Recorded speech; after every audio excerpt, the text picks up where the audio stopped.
ಹರೇ ಕೃಷ್ಣ. ಎಲ್ಲರಿಗೂ ಸ್ವಾಗತ.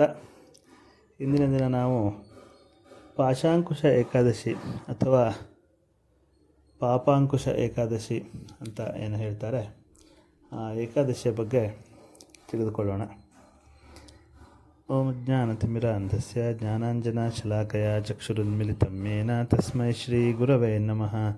ಜಯ ಶ್ರೀ ಕೃಷ್ಣ ಚೈತನ್ಯ ಪ್ರಭು ನಿತ್ಯಾನಂದ ಶ್ರೀ ಅದ್ವೈತ ಗದಾಧರ ಶ್ರೀವಾಸಾದಿ ಗೌರ ಭಕ್ತವೃಂದ. ಹರೇ ಕೃಷ್ಣ ಕೃಷ್ಣ ಕೃಷ್ಣ ಹರೇ ಹರೇ, ಹರೇ ರಾಮ ರಾಮ ರಾಮ ಹರೇ ಹರೇ. ಎಂದಿನಂತೆ ಶ್ರೀ ಯುಧಿಷ್ಠಿರ ಮಹಾರಾಜ ಶ್ರೀಕೃಷ್ಣನನ್ನು ಕೇಳ್ತಾನೆ, ಓ ಮಧುಸೂದನ, ಈ ಸೆಪ್ಟೆಂಬರ್ ಅಕ್ಟೋಬರ್ ಸಮಯದಲ್ಲಿ ಬರ್ತಾ ಇರುವಂತಹ ಈ ಏಕಾದಶಿಯ ಮಹತ್ವಗಳು ಏನಪ್ಪ ಅಂತ ಇದನ್ನು ಬ್ರಹ್ಮವಿವರ್ತ ಪುರಾಣದಲ್ಲಿ ವಿವರಿಸಿದ್ದಾರೆ. ಈ ಏಕಾದಶಿಗೆ ಕೃಷ್ಣ ಹೇಳ್ತಾನೆ, ಪಾಪಾಂಕುಶ ಏಕಾದಶಿ ಅಂತ ಹೇಳ್ತಾರಪ್ಪ, ಅಥವಾ ಪಾಶಾಂಕುಶ ಏಕಾದಶಿ ಅಂತ ಹೇಳ್ತಾರೆ. ಈ ಏಕಾದಶಿ ತುಂಬ ಮಹತ್ವಪೂರ್ಣ. ಯಾಕೆ ಅಂದರೆ ನಮ್ಮ ಎಲ್ಲ ಪಾಪಗಳು ನಾಶವಾಗುತ್ತವೆ. ಎಷ್ಟೆಷ್ಟು ಜನ್ಮದಲ್ಲಿ ಮಾಡಿದ ಪಾಪಗಳು ಕೂಡ ಈ ಏಕಾದಶಿಯ ಒಂದು ದಿನದ ಉಪವಾಸ ಹಾಗೂ ದೇವರ ಭಕ್ತಿಯಿಂದ ನಾಶವಾಗುತ್ತದೆ ಅಂತ ಹೇಳ್ತಾನೆ. ಹಾಗಾದರೆ ಯಾವ ವಿಷ್ಣುವಿನ ಮೂರ್ತಿಯನ್ನು, ಯಾವ ರೂಪವನ್ನು, ಸ್ವರೂಪವನ್ನು ಪೂಜೆ ಮಾಡಬೇಕು ಅಂತ ಕೇಳಿದಾಗ ಹೇಳ್ತಾನೆ, ಶ್ರೀ ವಿಷ್ಣುವನನ್ನು ಪದ್ಮನಾಭನ ರೂಪದಲ್ಲಿ ಪೂಜೆ ಮಾಡಬೇಕು. ಯಾರು ಈ ಥರದಲ್ಲಿ ಪೂಜೆ ಮಾಡ್ತಾರೋ, ಇಡೀ ದಿನ ರಾತ್ರಿಯನ್ನು ಸೇರಿಸಿ ಇಡೀ ದಿನ ಉಪವಾಸದಿಂದ ಪದ್ಮನಾಭನನ್ನು ಪೂಜೆ ಮಾಡ್ತಾರೋ ಅವರಿಗೆ ಸ್ವರ್ಗವಾಸ ದೊರೆಯುತ್ತದೆ. ಹಾಗೂ ಅವರು ಏನು ಇಚ್ಛೆಗಳಿವೆಯೋ ಅವರದ್ದು, ಆ ಇಚ್ಛೆಗಳೆಲ್ಲ ಕೈಗೊಳ್ಳುತ್ತೆ, ಪೂರ್ಣಗೊಳ್ಳುತ್ತೆ. ಹಾಗೂ ಅವರಿಗೆ ಮುಕ್ತಿ ಸಿಗುವ ಒಂದು ಅದೃಷ್ಟ ದೊರೆಯುತ್ತದೆ ಅಂತ ಹೇಳ್ತಾನೆ.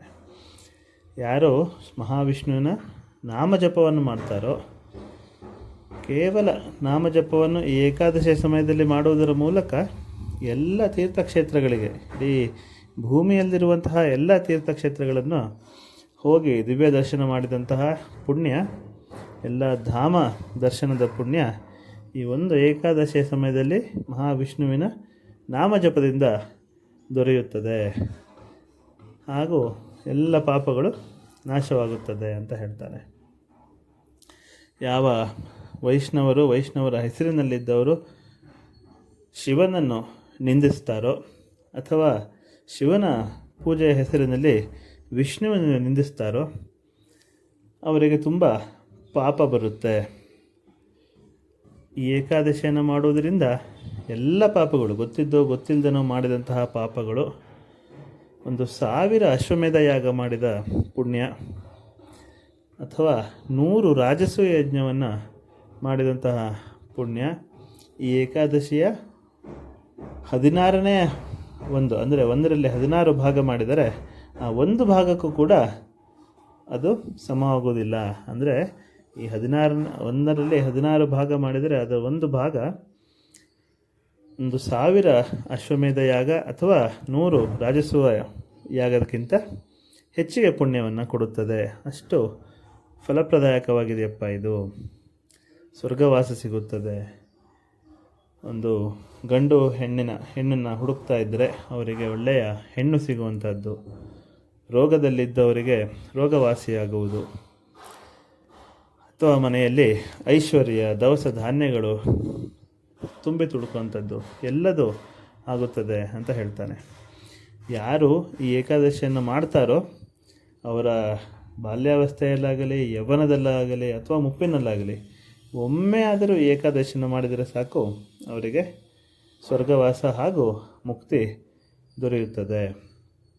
ಈ ಏಕಾದಶಿಯನ್ನು ಒಬ್ಬರು ಮಾಡೋದರಿಂದ ಅವರ ತಾಯಿಯ ಕಡೆಯಿಂದ, ಅಂದರೆ ಅವರ ತಾಯಿಯ ಜನರೇಷನ್ 10 ಪಿತೃಗಳು, ತಾಯಿಯ ಕಡೆಯಿಂದ ಬರ್ತಿರುವಂತಹ 10 ತಲೆಮಾರಿನ ಪಿತೃಗಳಿಗೆ ತಂದೆಯ ಕಡೆಯಿಂದ ಅವರ 10 ತಲೆಮಾರಿನ ಪಿತೃಗಳಿಗೆ ಹಾಗೂ ಹೆಂಡತಿಯ ಕಡೆಯಿಂದ 10 ತಲೆಮಾರು, ಇದಿಷ್ಟು ಜನರಿಗೆ ಒಬ್ಬನು ಒಮ್ಮೆ ಏಕಾದಶಿ ಮಾಡಿದರೆ ಮುಕ್ತಿ ಸಿಗುತ್ತಪ್ಪ.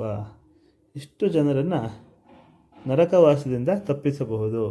ತಂದೆಯಿಂದ, ತಾಯಿಯಿಂದ ಹಾಗೂ ಮಡದಿಯಿಂದ 10 ತಲೆಮಾರನ್ನು ನರಕವಾಸದಿಂದ ಮುಕ್ತಿ ಮಾಡಬಹುದು.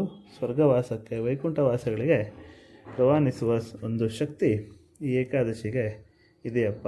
ಯಾರು ಇದನ್ನು ಮಾಡ್ತಾರೋ ಅವರು ಏಕಾದಶಿಯ ಸಮಯದಲ್ಲಿ ದಾನ ಮಾಡುವುದು, ಕೈಲಾಗಿದ್ದು ಬಂಗಾರವನ್ನಾಗಲಿ, ಸಾಸಿವೆಯನ್ನಾಗಲಿ, ಅಥವಾ ಭೂದಾನವನ್ನಾಗಲಿ, ಗೋದಾನವನ್ನಾಗಲಿ, ಅಥವಾ ದವಸ ಧಾನ್ಯಗಳನ್ನು ದಾನ ಮಾಡುವುದು, ಅಥವಾ ನೀರನ್ನು, ಏನೂ ಇಲ್ಲ ಅಂತ ಹೇಳಿದರೆ ನೀರನ್ನು ದಾನ ಮಾಡುವುದು, ಅಥವಾ ಛತ್ರಿಯನ್ನು ದಾನ ಮಾಡುವುದಾಗಲಿ, ಅಥವಾ ಚಪ್ಪಲಿಯನ್ನು ದಾನ ಮಾಡುವುದಾಗಲಿ, ಪಾದುಕೆಗಳನ್ನು ದಾನ ಮಾಡುವುದಾಗಲಿ, ಬೇರೆ ಬೇರೆ ನಾನಾ ವಿಧದ ದಾನಗಳಿವೆ. ಯಾವ ಒಂದು ದಾನ ನಮ್ಮ ಕೈಯಲ್ಲಿ ಆಗುತ್ತೋ ಆ ಥರದ ದಾನ ಈ ಏಕಾದಶಿ ದಿನ ಮಾಡಿದರೆ ಅತ್ಯಂತ ಶ್ರೇಷ್ಠ. ಅದು ಆ ಥರದವರು ಯಮಲೋಕಕ್ಕೆ ಹೋಗುವ ಅವಶ್ಯಕತೆ ಇರುವುದಿಲ್ಲ. ಯಾರು ಈ ಏಕಾದಶಿಯನ್ನು ಮಾಡ್ತಾರೋ ಅವರಿಗೆ ಯಮಲೋಕದ ಅವಶ್ಯಕತೆ ಇಲ್ಲ. ಹಾಗೆ ಯಾರು ಮಾಡುವುದಿಲ್ಲವೋ ಏಕಾದಶಿಯನ್ನು ಅವರು ಬದುಕಿದ್ದು ಸತ್ತ ಹಾಗೆಯಪ್ಪ. ಅವರು ಸುಮ್ಮನೆ ಉಸಿರಾಡ್ತಾ ಇದ್ದಾರೆ ಬಿಟ್ಟರೆ ಅವರು ಪಾಪಗಳನ್ನೇ ತುಂಬಿಸ್ಕೊಳ್ತಾ ಇದ್ದಾರೆ. ಅವರು ಬದುಕಿದ್ದು ನಿಷ್ಪ್ರಯೋಜಕರಾಗ್ತಾರೆ. ಈ ಥರವಾಗಿ ಶ್ರೀಕೃಷ್ಣ ಏಕಾದಶಿಯ ಮಹತ್ವಗಳನ್ನು ವಿವರಿಸ್ತಾನೆ. ಹೀಗೆ ಈ ಪಾಪಾಂಕುಶ ಏಕಾದಶಿಯ ದಿನ ಯಾರು ವ್ರತವನ್ನು ಕೈಗೊಳ್ತಾರೋ, ಪದ್ಮನಾಭನಾದ ಶ್ರೀ ಮಹಾವಿಷ್ಣುವಿನನ್ನು ಪೂಜೆ ಮಾಡ್ತಾರೋ ಅವರಿಗೆ ಇಹಲೋಕದಲ್ಲಾಗಲಿ ಅಥವಾ ದೇಹ ತ್ಯಜಿಸಿದ ಮೇಲೆ ಪರಲೋಕದಲ್ಲಾಗಲಿ ತುಂಬ ಅತ್ಯಂತ ಶ್ರೇಯಸ್ಸು, ಕೀರ್ತಿ ದೊರೆಯುತ್ತದೆ. ಹಾಗಾಗಿ ಏಕಾದಶಿನ ನಾವು ಅಚ್ಚುಕಟ್ಟಾಗಿ ವಿಷ್ಣುವಿನ ಭಜನೆಯ ಮೂಲಕ, ಉಪವಾಸದ ಮೂಲಕ ಕೈಗೊಳ್ಳೋಣ ಅಂತ ಹೇಳ್ತಾ ಈ ಏಕಾದಶಿಯ ಮಹತ್ವವನ್ನು ನಾವು ಇಲ್ಲಿಗೆ ಮುಗಿಸೋಣ. ಹರೇ ಕೃಷ್ಣ.